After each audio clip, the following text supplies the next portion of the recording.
হাই বন্ধুসকল, মই এতিয়া আছোঁ নাৱৰ মাজত আৰু নাৱৰ মাজত থাকিলেও পানীৰ মাজত থাকিলেও মই আজি এটা ভাৰতবৰ্ষৰ এটা ডাঙৰ সমস্যা যিটো হ'ল এই যে মণিপুৰৰ যেটা ভিডিঅ' ভাইৰেল হ'ল সেই ভিডিঅ'টো চাবচোন।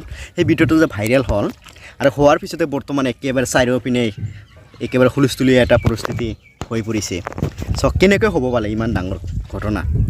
আৰু ভাৰতবৰ্ষত চৰকাৰ আছেনে বা চৰকাৰ ব্যৱস্থা আছেনে নে চব বিফল হৈছে আচলতে?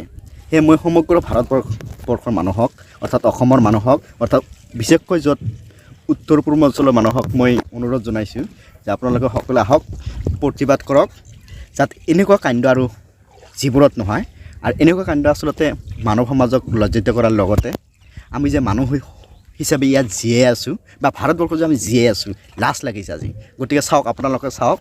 আৰু মণিপুৰত যেতিয়া হ'ল সেইটো আচলতে সকলোৱে ধিক্কাৰ দিব লাগিব। কিন্তু বিভিন্ন ছ'চিয়েল মিডিয়াত চাইছোঁ যে কিছুমান নাৰী হৈ এই কোনোবা দল কৰিছে বুলি সেই দলক সমৰ্থন জনাৰ কাৰণে সিহঁতে সেই কথাটো কি কৰিছে, বেলেগ পিনে কাটি ল'ব বিচাৰিছে। গতিকে মই সকীয়াই দিছোঁ আৰু এজন অসমৰ ল'ৰা হিচাপত বা নাগৰিক হিচাপত, ভাৰতবৰ্ষৰ নাগৰিক হিচাপত আৰু সেই কাণ্ডক যিয়ে সমৰ্থন জনাইছে, যিবিলাক নাৰী, এইবিলাক নাৰী অপদাৰ্থ আৰু এই অপদাৰ্থৰ কাৰণে ভাৰতবৰ্ষত বিভিন্ন ধৰণৰ ঘটনা ঘটি আছে।